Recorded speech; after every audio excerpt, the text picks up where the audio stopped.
Test, test. Oh, it wasn't on. Okay. Well, thank you all for coming. Thank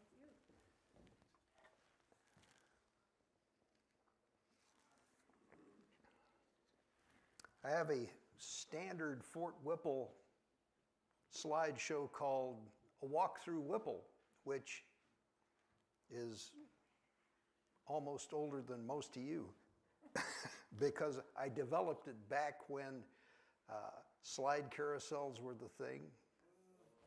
So back in the 1980s. And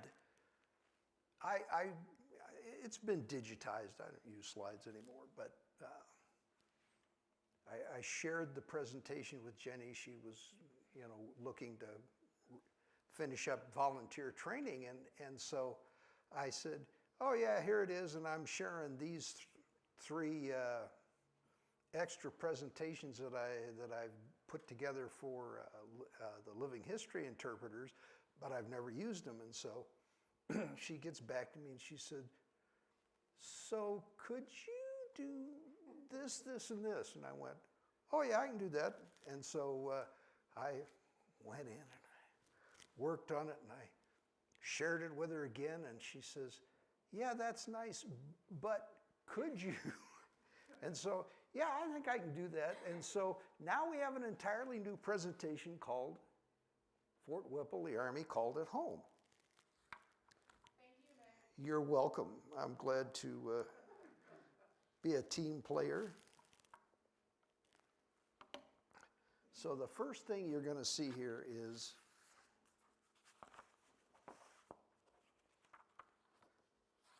a clip out of the newspaper. Major Edward B. Willis with Companies C and F of the 1st California Volunteer Infantry came to a site at Del Rio Springs, north of present-day Chino Valley. Fort Whipple was established there December 23, 1863. By March 1864, a flagstaff had been raised and, to quote the government, it says, "The hospital, commissary, and quartermaster buildings are finished." That's a report. The governor's party arrived January 22nd, 1864. Consisting of most of the officials of the new territorial government, this group camped at the fort. Governor John Goodwin used it as his base while he visited the territory to determine where to place the capital. The site of future Prescott was announced in late May. Referencing this, Fort Whipple was ordered to be moved closer to the mines and the site of the territorial capital. Major Willis chose the present site, moving supplies and troops without delay. The old site was renamed Camp Clark and later sold, becoming Postal's Ranch. The new post was located a half-mile north of the town site of Prescott.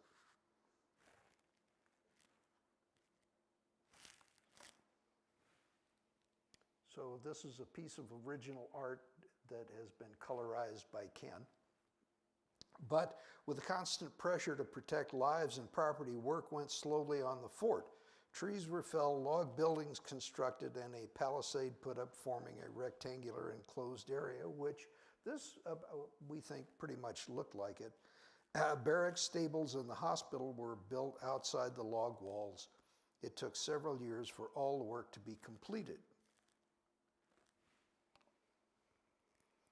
So this is an 1869 map done by the government of Camp Whipple. You're looking at the military reservation here, kind of this trapezoidal thing that ate up some established ranches and made people really unhappy. And this is, there's an inset of the post building, so this will give you an idea. The arrow somewhere, we got an arrow, yeah. We're going to look at a photograph, a spliced together photograph taken by Timothy O'Sullivan of the fort. Ooh, don't do that to me.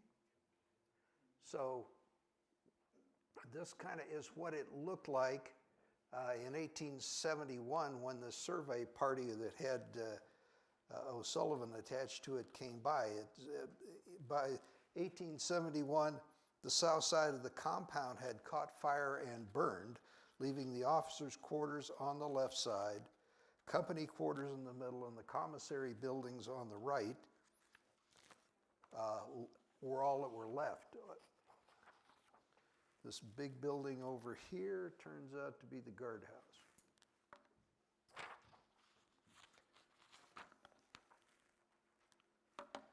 In response to continued fighting with the Yavapai and different Apache clans, the Army brought Colonel George Crook to Arizona. He was responsible for having a new post built to replace the decrepit Palisade Fort. By 1874, only the former guardhouse was left. So this is General Crook and his aides, John G. Bourke and Azor Nickerson. So this was actually taken here in Prescott. The post had been designated Whipple Barracks in 1879 because it had three things. It had Fort Whipple, the quartermaster depot, and the headquarters for the Department of Arizona. So this vast complex here is the fort. It's as you can see, it was taken right around 1882.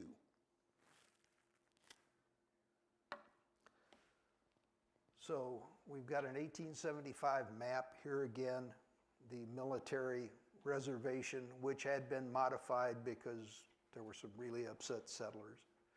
And this is, I don't know whether you can read it or not, but it was done by Lieutenant Thomas, who's kind of prominent here. He's on the staff, done under the direction of General A.V. Couts. And here again, an enlargement of the inset map of the post. And so as we go through the photos, we're going to look at different views of things. So I expect you to totally memorize this, let it be seared on your brain so that when we look at the photos, you know what we're looking at. Yes? Is that Grand Creek coming down the left side? Yes. I mentioned Lieutenant Thomas simply because he was the de facto commander of Company G, 5th Cavalry for some time at Whipple, as its captain, James Burns, had health problems and subsequently died. He also led a scout out of Whipple in 1873 and served as the post engineer when the survey of the post was done in 1875, and he was also involved in the Dramatic Society. So he was a person of import. So, buildings. The first thing we're looking at is the Post Trader Store. The Post Trader was a civilian merchant who had a contract with the government to operate a general store on an army post. He had exclusive right to do business there and was supposed to provide goods for sale to soldiers that the commissary department, the food guys for the army, did not carry. His prices were to be fair and the merchandise of good quality. So normally that's all I'd say, but Jenny said, can you tell them a little more? So you're not going to get just a little more, you're going to get a lot more. Because the system was open to abuse, there was a constant group working in Congress, back east in Washington, to abolish the post-trader system. In the 1880s, the Army started the Post Canteen, which eventually became the Post Exchange. Today, military bases have post canteens, but they're run by civilian companies. So some things change, some things don't change. So by 1893, the post-traders' days were over here at Whipple. There's no evidence that any of the post-traders at Fort Whipple were involved in improprieties. Herbert and Nathan Bowers had the first sutler store at the fort, housed in the old commissary building. So this is the log palisade. That was 1864. Post traders were appointed and regulated by the Post Council of Administration. This was a board of officers convened to oversee post business, of which the post trader was one. And in your notes, you've got the Army regulations that talk about it. And to quote, it says, the Post Council shall prescribe the quantity and kind of clothing, small equipments, it goes on and on and on, tells the council what it needs to do. The minutes of the Council of Administration for Camp Whipple listed that goods and prices for the settler's store. So this was, and this is from July 27th, 1864, and I'm going to tell you what was in there. Clothing items consisted of overshirts, undershirts, trousers, dusters, drawers, hats, boots, shoes, socks, neckties, handkerchiefs, gloves, and collars for shirts, as well as braces, that is to say, suspenders. Sewing needs, they had skeins and spools of thread, needles and scissors. There were razors, combs, soap, and towels to take care of bodily needs. Your boots and shoes were to be blacked, so they had blacking and brushes to apply it with. For the inner man, there were Wright's pills and bottled sarsaparilla for those needing a non-alcoholic drink, because the settler was not allowed to sell alcohol. There was also a fair selection of tobacco, cigars, and pipes, as well as matches. If you were in need of a knife, there were 6 different models. In the food consumption category, a person could buy knives and forks, tables, plates, cups, butcher knives, and fry pans. 2 types of tea were available, but no coffee. Can't understand that. Dried apples and grapes and peaches could be bought, as well as mackerel. Canned goods such as oysters, turkey, sardines, peaches, and tomatoes were available, as well as saleratus, which is an early version of baking powder. Cream of tartar, which you put together with that. Jamaica ginger, extract of lemon, and other assorted cooking extracts. They also had an assortment of paper, envelopes, pencils, pens, and ink. And there were also passbooks and diaries for note-taking. So more than you really needed to know. But so that's the post trader store. And the post trader had a house right next to it. And this is Mrs. Amelia Armstrong Oliver and her son Norman on the steps of the post trader's home in the late 1880s. Now, William and Alexander Oliver ran the post trader's store at Whipple in the 1880s, and Alexander and his family lived there. So this is the family photo. Alexander G. Oliver, family portrait, 1890s. So standing left to right is Norman, who was sitting on the porch with his mom. Harriet and Grace. Seated, of course, are Alexander and Amelia, and on the floor is Ruth. The dog is not named, have no idea. Moving right along, next door to the post trader's house are the quartermaster corrals. And they housed the wagons and the mules that the Army used to carry freight to Fort Verde and Fort Apache. These were posts served by Fort Whipple. The cavalry stables were also located in that complex, and actually were on this side, and the quartermaster corrals are out in here.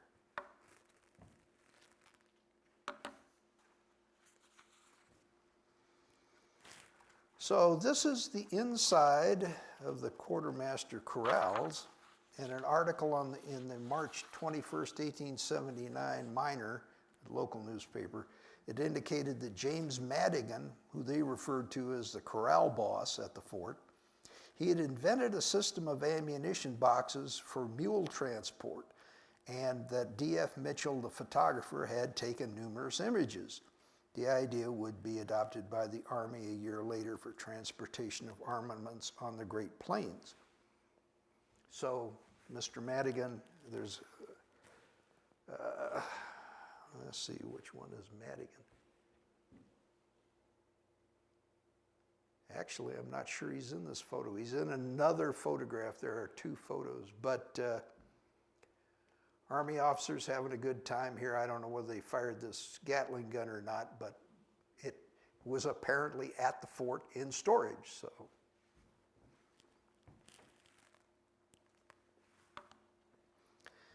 And finally, we have the guardhouse. And this is a new guardhouse. The guardhouse was known in Army slang as Company Q, and it housed the prisoners. The main room had no bunks or other furniture. Prisoners brought their own bed blanket and slept on the floor. The guard itself consisted of the officer of the guard, duty trumpeter, sergeant of the guard, and 3 guard rotations, each consisting of a corporal, and a number of privates corresponding to the number of guard posts. There was also a tradition called a colonel's orderly. This man was selected from the men available for the guard by a uniform inspection process. The winner would not have to stand guard, but would be detailed to headquarters to run messages and errands. A guard shift was 24 hours, with the enlisted men of the guard living at the guardhouse and sleeping in their uniforms.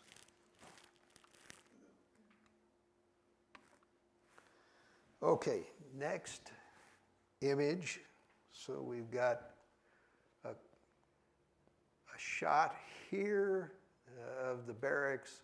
We've got another one here of the hospital, and we'll look at the back of the post. So the hospital, the medical department utilized both doctors commissioned as regular Army officers and doctors hired on contract. Enlisted men were known as hospital stewards and assisted the surgeons as needed. Much of the work done by medical personnel in the frontier expansion period was treating men for social diseases, tuberculosis, broken bones, and the occasional gunshot wound. The original post hospital was located on a hill between the post and town. It was built of hewn logs. That's the early 1864 hospital. After it burned in November 1874, a new one of adobe was constructed north of the parade ground. This had 6 administrative rooms and a large ward. A separate building housed the dining room, kitchen, laundry, and bathroom.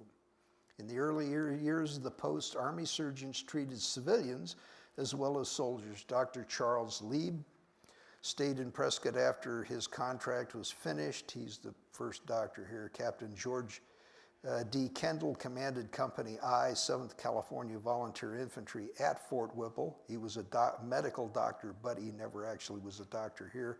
And then he returned to Prescott as a civilian doctor, opened the Pioneer Drug Store, and practiced medicine from 1868 to 1890. Other doctors. In March of 1864, Elliott Cowes was commissioned an assistant surgeon in the United States Army and sent to Fort Whipple, Arizona. He was interested in natural history and was an amateur ornithologist, that was to say, a bird guy. During the first 4 months of his 16 months in Arizona, he collected over 600 specimens, just of all kinds of stuff. He was the first to identify the Arizona gray squirrel, Sciurus arizonensis. He also had published a descriptive list of Coleoptera. Who knows what Coleoptera are? Beetles, bugs, beetles, collected near the fort in Proceedings of the Academy of Natural Sciences of Philadelphia. By the time he was assigned to Fort Whipple again in 1880, he was America's best known ornithologist. He spent 8 months at the fort and resigned his commission in 1881 to pursue his wildlife studies. He's got a great quote here from his 1864 time in Arizona. He said, "Practical ornithology in Arizona was a very precarious matter, always liable to sudden interruption and altogether too spicy for comfort." So you can see when he was out on a scout with the troops, he wanted to collect bugs and birds, but perhaps the Yavapais had other ideas. Enlisted barracks. The barracks was home to the enlisted men of the infantry and cavalry companies. Each barracks had a kitchen. This was equipped with an army range and large cooking pots, pans, and kettles for preparing food for between 30 and 100 men. Cooking duties were supposed to rotate through the company. To serve the meals, many companies purchased china to eat from, while others made do with tin plates and cups. So these men may very well be the same ones as standing in front of the guardhouse. Company B was stationed at Whipple from 1893 to 1898. They're on the porch of the remaining barracks building. I'll go into the fire of the 1880s that burns up part of the post, but let's move to the back. So here we've got the back, and these are the barracks, these are the kitchens, and we've got other outbuildings and literally outbuildings, outhouses. And these are the homes for the married non-commissioned officers, and this is the hospital right here. So, the back of the barracks, company kitchens, sinks, and the laundress. Oh, I should have. Yeah, come back here. Laundress quarters. How do I know that? Because of the laundry on the line. Also the fact that the map says that's the laundress quarters. So this enlargement of the laundress quarters kind of helps us a little bit. The Army provided for having the soldiers' clothing washed. Revised regulations for the Army of the United States, printed in 1861, stated 4 women will be allowed to each company as washerwomen and will receive 1 ration per day. So they're getting the same thing to eat as the enlisted men. The price of washing soldiers' clothes by the month or by the place will be determined by the Council of Administration. So they had more to do than just oversee the sutler. Debts due the laundresses by soldiers for washing will be paid or collected at the pay table under the direction of the captain. So when the paymaster comes by every couple of months, before he actually gets any money in his hand, all his debts have to be paid. So this long-standing tradition was changed in 1878 by an act of Congress. Women will not be allowed to accompany troops as laundresses, but the regimental commander may, in his discretion, retain as laundresses till the end of the soldier's then existing term of enlistment, the wife of a soldier at that date allowed to accompany troops. So, just to give you an idea, here's laundress charges at Fort Whipple in 1865. Enlisted men were charged $1 a month. And so probably what they're having washed are their shirts and their drawers and their socks. Commissioned officers were to be charged $3 a month, and it says the above prices shall only be for necessary uniform Army clothing, such articles as white pants. Don't see those on the issue rolls. Bed clothing and window curtains shall be charged as for private arrangements. So if the officer's wife wants her sheets laundered, she has to pay extra. So after the Civil War, most laundresses were enlisted men's wives and had housing on post. The housing provided the laundresses was known as Soapsuds Row.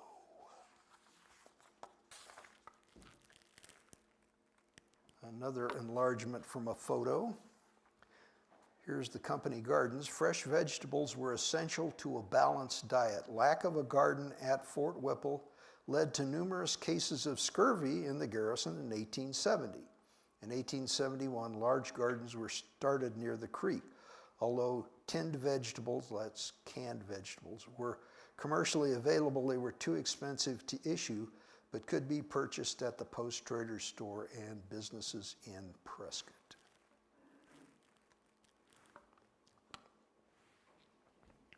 So, now we're going to look at commanding officer's home, officers' housing, more officers' housing. We're going to just focus on these buildings here. So, this is Officers' Row, and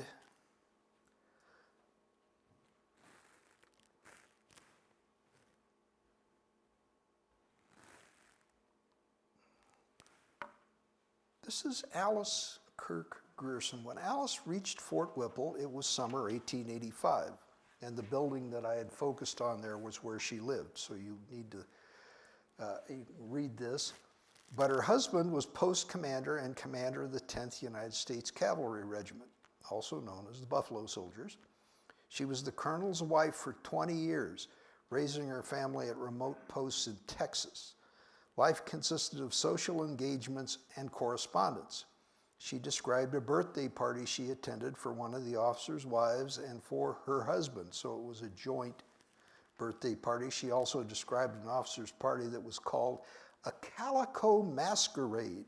This was a costumed affair, but Alice indicated that she did not dress in costume. Spring of 1886 found the Griersons moving to Fort Grant in southern Arizona as the headquarters of the regiment was transferred there. So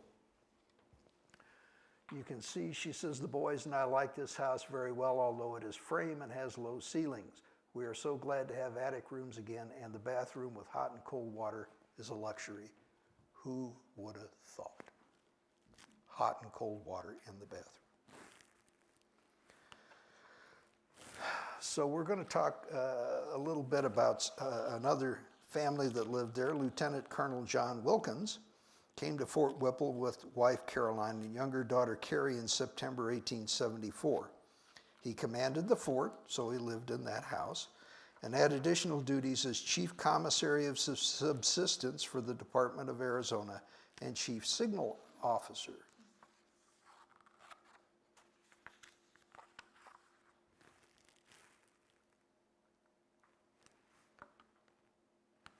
There's his wife, Caroline Howard Wilkins. And I've got a quote here from Ellen Biddle, who was an officer's wife at Whipple. She said, "It seemed very sad to me to leave the regiment." This is written from Macon, Georgia, in the 1860s. She says, "Every one of whom had been so kind to me, and one of them, Mrs. John Wilkins, seeing the tears in my eyes, said, 'Oh, you must be a better soldier. It's only an au revoir. We will soon meet again.' Yet it was many years before we saw each other, and then in Arizona, where she was ever most kind to me and to my little ones born there, taking the place of my mother." So Mrs. Wilkins was a big help to younger Army wives. And there's their daughter, Carrie Wilkins.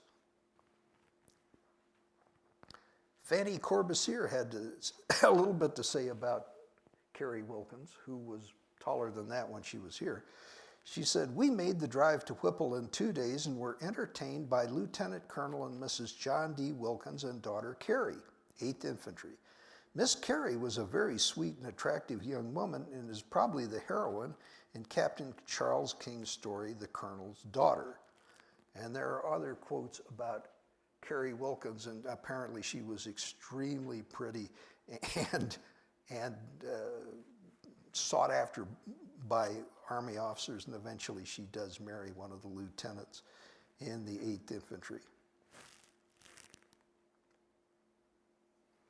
So just another view, we're looking east. The 5 company quarters were Victorian in design, and the paint scheme, as evidenced by the photograph, is Victorian. Built of local ponderosa pine cut at the government sawmill in Groom Creek, they rivaled their civilian counterparts in the town of Prescott. And this is the end one. This is George Washington Kingsbury's home, 1st Lieutenant, 12th Infantry. He was the regimental quartermaster for the regiment from 1876 to 1879, so while the regiment was here at Whipple. Companies of the regiment were at Whipple from April 1878 to August 1882. He retired in 1886. So Whipple had a couple of fires. This one in 1884 claimed 3 officers' homes. They were rebuilt in a slightly different style as the remaining homes. This is an infantry officer wearing the summer helmet authorized in 1881. So you get an idea. Officers' Row usually had trees planted along in front of it.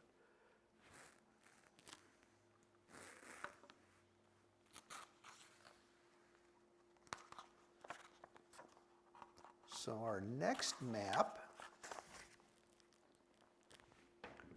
we're going to take a look back at Officers Row, but then we're also looking first here and then here.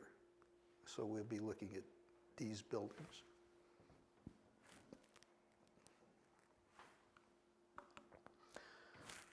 So we've got officers' housing in the background, but this is believed to be a dress parade consisting from, left to right, the 8th Infantry Band, Company F of the 8th Infantry, and Company G of the 5th Cavalry. So it gives you an idea. This is a dress parade. They had these every Sunday and for special occasions, and the Army provided a special uniform for that. This, the 1872 dress uniform. So we're looking primarily at the houses on the right-hand side here. So these, which are not on Officers Row, but they are officers' housing. And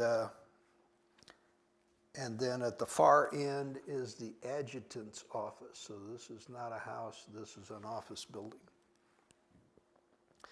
Not much to see except, really, I should enlarge this. There's a work party right here, and there are several guys standing around this hole, and there's one guy in the hole with a shovel. So this is obviously a government job with a bunch of guys saying, yeah, dig that out here, yeah, a little deeper here. So the adjutant's office, and this is another adobe building, a U-shaped structure that had wings on both sides. Don't know how many rooms were in it, but this a lot of the work of the post was done in this building.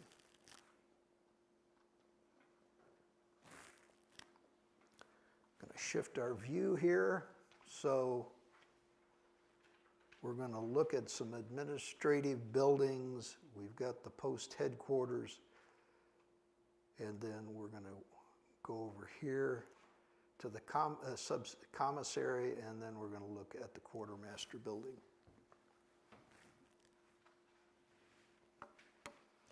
Post headquarters.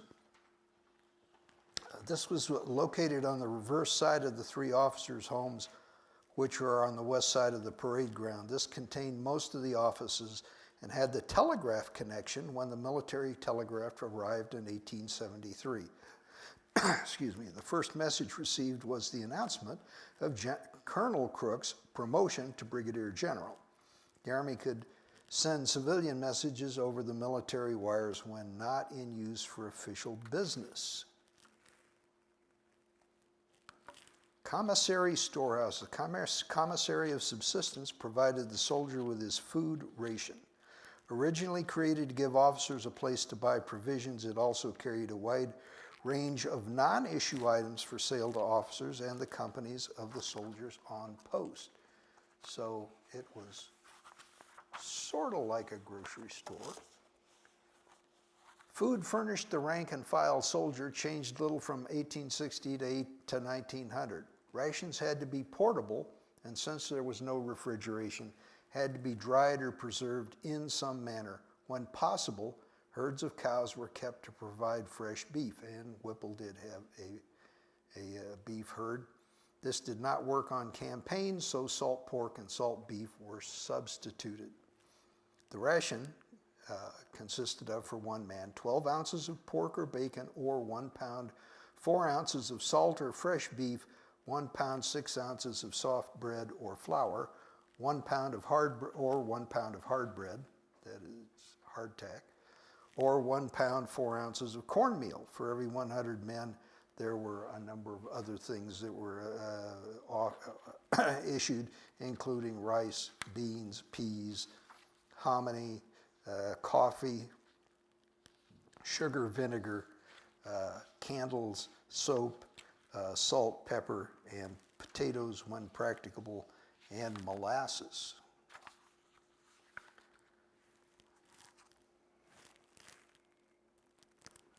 Quartermaster storehouse. The quartermaster department was tasked with giving the soldier not only his uniform, but a roof over his head, furniture for the barracks, a stove to heat it, and equipment for cooking. Some of this was purchased from civilian contractors, but much was made at the arsenals or was left over from the war that ended in 1865, much to the vexation of the troops. Although warehouses of uniforms existed, much of it was unfit for use. The Army adopted new uniforms during the 1870s to 1890s, but was unable to achieve uniformity for much of that time due to a lack of funding to manufacture new uniforms and the existence of some usable items from the 1860s, which are unfortunately still being issued here. This, I'm thinking this photograph was taken about 1882 or 83. These guys, they're on fatigue detail, but these guys are wearing old issue uniform parts. I mean, really old issue, these hats, Civil War hats.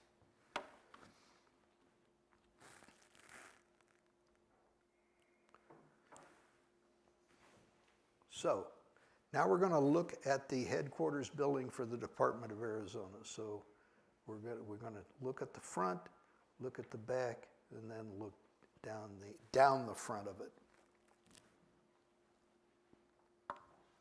Headquarters, Department of Arizona, 1870 to 1886. It was when it was that.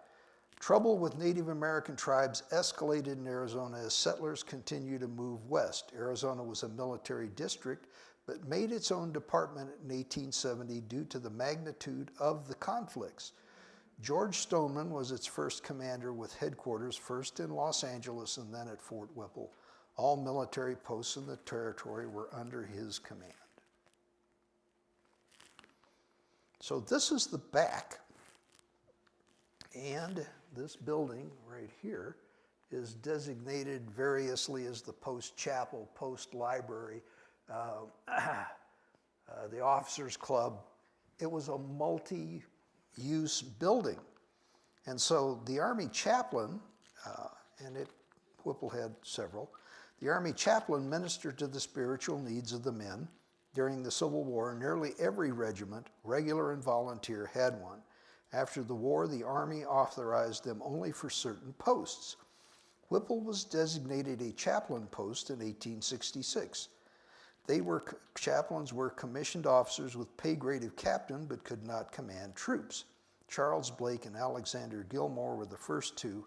F.H. Weaver was there part of July 1886 and then transferred to Fort Apache. William Pearson served from July 17, 1886 to December 30th when he was transferred to Alcatraz, California. Not as an inmate, but as the chaplain. He was the last post chaplain. So after the war, the Army authorized them only, as I said, for certain posts. So Whipple, its first chaplain, Charles Morris Blake, served there from 1866 to April 1867. He was then transferred to Fort McDowell in April of 67, where he was brought before a court-martial board.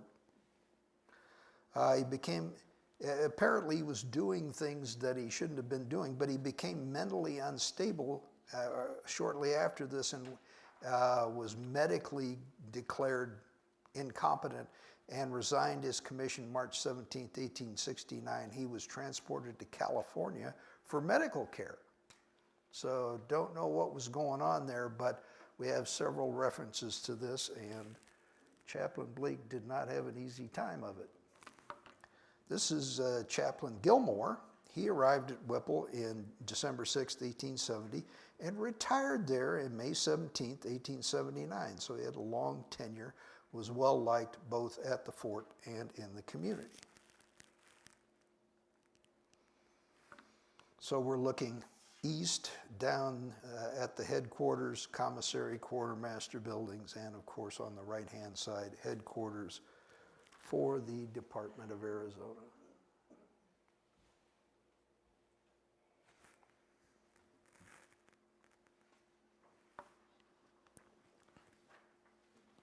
So this is the 3rd Cavalry Band. When you came in, we were playing military band music from this time period done by a group in Tucson who do what they refer to as the 4th Cavalry Band. They do military music from that time period, original arrangements and original instruments. And this gives you kind of an idea. There's another look at the post. But generally, there was a regimental band stationed at Whipple as part of the headquarters. These routinely gave concerts in town, much to the delight of the civilian population. For Prescott's more refined members, dances and plays at the fort provided welcome diversion. Officers and ladies from the post availed themselves of the same offerings in town. So this is taken in the early 1880s. There's a dance card from a hop, a dance, by the 10th Cavalry Band under the auspices of the Prescott Rifles, which was one of the local militia groups. And so it lines it out. They're making use of the regimental band. And if you were to hear all of the selections played on this CD, these band members were accomplished musicians, and they played not only military music, but they played for the officers' dances and, of course, for this hop in town. And they practiced all of the latest music. And so a lot of the music on this CD is dance music. It's schottisches, it's waltzes, it's different things. So it was a great thing to have a band at your disposal. Mick, Yes? is the Private Samuel Goldwater listed on that dance card? Do we know if it's any relation to the Goldwater family? Oh, it would have to be. I haven't done any research on him, but yeah. Okay, so we've got one photo here looking kind of this way.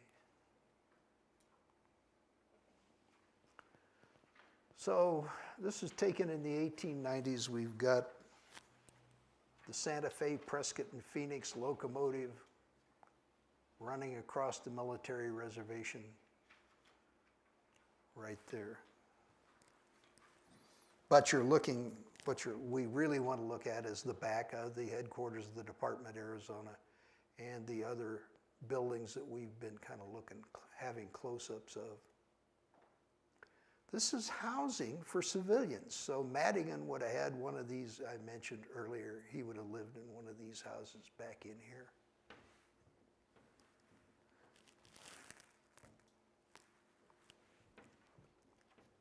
So we're moving over to the Department of Arizona housing, and so we're going to have a couple of views in here.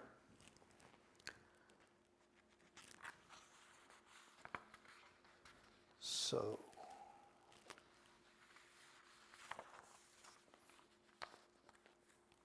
they had the officers working at Headquarters Department of Arizona had separate housing from those just stationed at the post.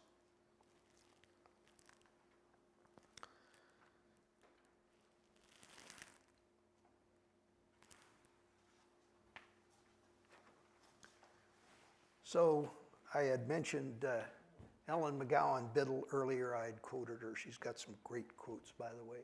But she talks about living in one of those buildings we just saw. She says the staff officers' quarters were better because they were newer than those of the garrison, but there were but two sets that could really be called good.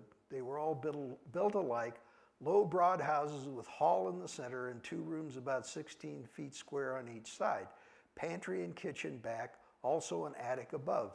I often looked through the cracks in my house to the light outside.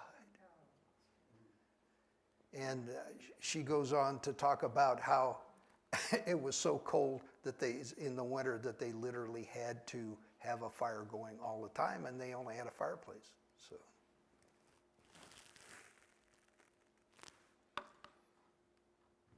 So with the Yavapai and Tonto Apaches on reservations, Crook left Arizona.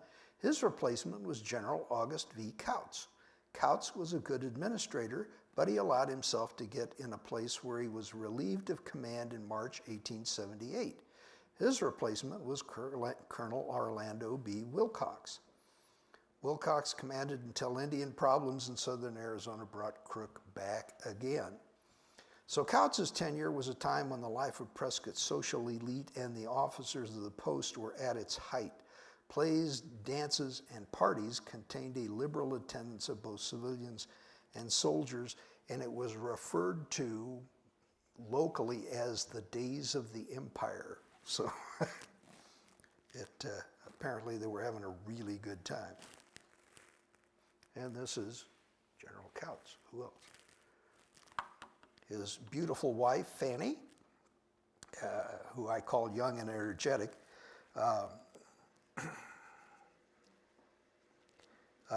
Together, the two of them restarted the Fort Whipple Theater. There had been theater groups off and on. I'm still doing research on that. Dr. Tom Collins has done an excellent study of theater in Prescott, so and actually has a book out on that if you're interested. Ladies of the Fort and some junior officers were the cast members. An early production was performed as a benefit for these Sisters of Charity, who were then in the process of establishing Prescott's first civilian hospital. Kautz has had two children. On the left, Austin, born in 1873. This is taken probably 1875. And then Francis on the wait a minute, Austin on the left, Francis on the right, Frankie. Frankie's got curly hair. Born in 1874, taken probably while the Kautzes were at Whipple. So this is the home, supposedly, of the Adjutant General for the Department of Arizona, but it's a couple of houses. You can see they've got big porches, and in some of the other photos you could see they had drop-down curtains to cut the sunlight. Kitchen, and if you enlarge this photo enough, you'll see that there's bread cooling on this windowsill. And you'll have to take my word for that.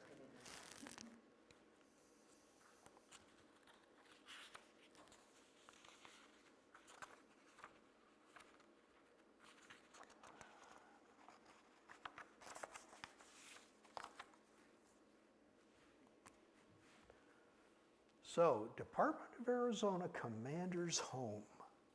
This was built for the commanding officer of the Department of Arizona. However, George Crook was the only one that ever lived in it. It was not quite finished when Orlando B. Wilcox was transferred out. Crook was transferred in. He lived here. His replacement was General Nelson A. Miles, who was not really interested in living at Whipple. He spent his time in Tucson, and so I'll mention more about that in a minute. The department commander's home became the headquarters building in the late 1880s. The post had been designated Whipple Barracks in 1879, but as soon as General Miles had the Apaches removed in 1886, he transferred the department headquarters to Los Angeles. Thank you, Nelson. After early 1887, Whipple was no longer the center of activity for Army life in the territory. Without a staff, the departmental headquarters building was turned into a barracks. The fort had been short on space since a November 7, 1883 fire had burned one of the two enlisted barracks, the band kitchen, cavalry dining room, and kitchen in the non-commissioned officers' quarters. So as you can see here, this is the 11th Infantry Band in front of the building. Achille LaGuardia was their bandmaster, Fiorello LaGuardia's father.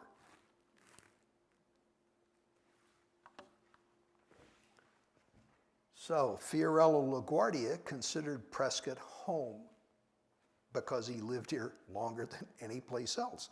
And he went to Prescott schools, and I think he even graduated from school here. But so, kind of, as a side business, Achille gave music lessons, and this is referred to as the LaGuardia Band. Here on the left, it's about half of his kids. So his son Richard, there's little Fiorello. Fiorello's right there, and Gemma, his daughter. So we've got 1, 2, 3 other children that we have no idea who they are. And then there's Fiorello in company with a couple of men from the 11th Infantry.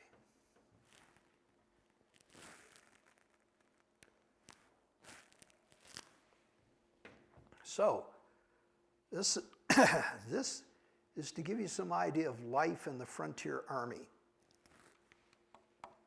This is an advertisement for a musical called The Regular Army-O, and it was a parody on Army life, and one of the songs the 4th Cavalry Band plays is this song, The Regular Army-O, and it kind of mocks the Frontier Army. As much beloved as the Civil War soldiers were, Indian War soldiers not necessarily. So this is an Army trumpet. This governed every facet of the day. So we got morning bugle calls, and you could hear this thing all over the post. Everybody gets up. I don't care who you are, officer's wife, kids, everybody's up. 6 o'clock is reveille. You can see mess call, fatigue call, sick call, assembly of trumpeters, guard, fatigues, boots and saddles for the cavalrymen, drill, first sergeant's call, and call from fatigue and mess. And that's just the morning. In the afternoon, you can have target practice, more fatigue call, stable call, assembly. They took roll a couple of times a day because there were deserters, believe it or not. And tattoo at 9 and extinguish lights at 9:30. So that's how the week went. The weekend, Saturday was given to preparing for Sunday inspection. And then Sunday was inspection of barracks as well as a dress parade with the inspection of the soldiers. And not that they weren't inspected every day, but this was special. Things that had to be done, guard mount. 24 hours a day, 7 days a week, 365 days a year, there had to be guard. The chances of an enlisted man being on guard he could be 2 or 3 times a week, depending on the number of guard posts. This is one shift. So we've got the officer of the guard, duty trumpeter, sergeant of the guard, the guard, corporal of the guard, and the guardhouse, where everybody lives. Fatigue, I mentioned fatigue. We've seen these guys before. I don't know what they're doing. They got shovels, they got buckets. Are they picking up rocks, horse manure? I haven't a clue. But fatigue was fixing buildings, doing all of that kind of stuff. Every day, something had to be done, and interestingly enough, this is a mixed group of guys. We've got an infantry sergeant and one of his guys overseeing these cavalrymen. So, the fatigue detail. Daily duty, just stuff that has to be done. This was taken at Fort Verde, but it'll give you an idea of these guys are out of the mess hall. They're the cooks and everybody in their garrison dress uniforms. Sunday inspection I mentioned, and we've seen these folks, but every Sunday, rain or shine. So, a little bit about Army life and what I refer to as finding your place in the Army. So there's basically officers and enlisted men. So once again, we've got our Lieutenant Thomas, and this, I don't know who this guy is, but he is an enlisted cavalry, enlisted man. Thomas is a cavalry officer. They're wearing the same uniforms, the dress uniform from the same time period. But officers had to buy their uniforms. Enlisted men, they were issued them. So the War Department, officers were given a commission. It came from the government. It made you an officer and a gentleman. This is an enlistment form for the 1860s, but enlisted men were enlisted. They're taken in, they become government property, essentially. So officers' ranks. The colonel and the lieutenant colonel, major captain, first lieutenant, and second lieutenant, they're a little bit different than they are in the modern day. On the left, cavalry. On the right, infantry. Infantry changes colors to white later on in the time period. Enlisted ranks, a lot more variation. Company saddler sergeant, chief musician for the cavalry regiment. These are artillery ratings, but they, the infantry and the cavalry, first sergeant, sergeant, corporal, and later on lance corporal. These regimental ratings for the cavalry, chief musician, for the infantry, principal musician, commissary sergeant for a regiment, and the color sergeant for the regiment, and then these are brassards for the signal service. More ratings. Regimental sergeant major, regimental quartermaster sergeant, the post quartermaster sergeant, post commissary sergeant. These are the gold lace chevrons for the dress uniform, so sergeant major, first sergeant, and hospital steward from the 1880s, hospital steward from the 1870s, and a hospital steward service stripe which went on the dress uniform. With that, we be done. So, questions, comments? Maria? Where was all the military clothes made? In the East or the Midwest? No, they were made at the arsenals, which were in the East. So the primary clothing arsenal was Schuylkill Arsenal, which was in Pennsylvania. And, the other arsenals, one of them provided ammunition. Mess kits were made at one. They're all different. The arsenals had different functions. Good question. Yes, Gail. Are any of the buildings that you showed here, are any of those still there, or are they all gone? Nope, they're all gone. Theoretically, because we read it in the newspaper. Some of the buildings when they were, and I didn't go into the post-1900 rendition of the fort, but some of those, there were the 3 newer officers' homes were supposedly moved to town, but I've never seen one, and Nancy Burgess, who served as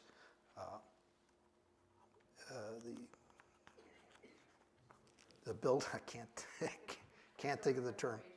Yeah, she was a historic preservation officer for the city. She and I talked, she'd never seen one. She knew every building in town, so, yes? When did Fort Whipple close? Well, that's a capital question. They wanted to close it in 1898, and they were in the process of that when Spanish-American War comes along. So they enlist men for the 1st United States Volunteer Cavalry, Roosevelt's Rough Riders there, and ship them off. But then there's creation of a regiment of infantry, which were, and Colonel Myron McCord, who was governor, resigned his governorship to be the colonel of the regiment, and they were at Whipple for quite a while, and then after that it becomes kind of a summer camp for the Arizona National Guard, and then they're going to shut it down, and then in 1917, you know, it looks like we're going to have war, so it eventually becomes a military hospital. So sometimes the buildings are vacant, but it's never actually closed formally, or it probably wouldn't be around. Yes, ma'am. Were there 3 Fort Whipples, and what is the difference between a fort and a camp? Okay, yes, there were 3. Well, if you count Fort Whipple out at Chino, then there were actually 4, because there was that. Then there was the 1864 post here, the 1870s through 90s, and then the 1900 rendition. And then, of course, the VA has added a bunch of buildings. Did they keep moving south through Chino Valley? Was the first one way up north? No, there's a highway marker, a rock with a brass plate, right east of that. So did that answer your question? You added. What is the difference between a fort and a camp? Okay, camps were designated and they're supposed to be temporary. Forts have a permanence to them. And that's really, and how do they determine that? Who knows? But, you know, there were a lot of different camps around here, Camp Wallapai, Camp Reno, different camps. They're there for 3 or 4 years, Camp Date Creek, and then they're gone. Yes? At its height, what was the population during the 1880s, 1890s? Of Whipple? at Whipple? Yeah. They had 2 regiments? Well, no, they actually only ever had 2 companies there in that time period. And a company during the Indian Wars is running 30 or 40 men. Okay. So that, plus the officers, plus the band, civilians, hospital staff, you know, there are a few folks on post. More questions, no questions? Another one. Yes? Is there any markers or remnants of camp in Delray or whatever? Oh, in Chino? There's just the marker on the highway. Whatever. The problem with the post itself, they hauled the logs off. They recycled the logs. They basically tore the buildings down and moved the logs up to Prescott. So people have looked around out there and nobody knows exactly where it was. It is gone. All right, Jenny, I'm going to turn it back over to you.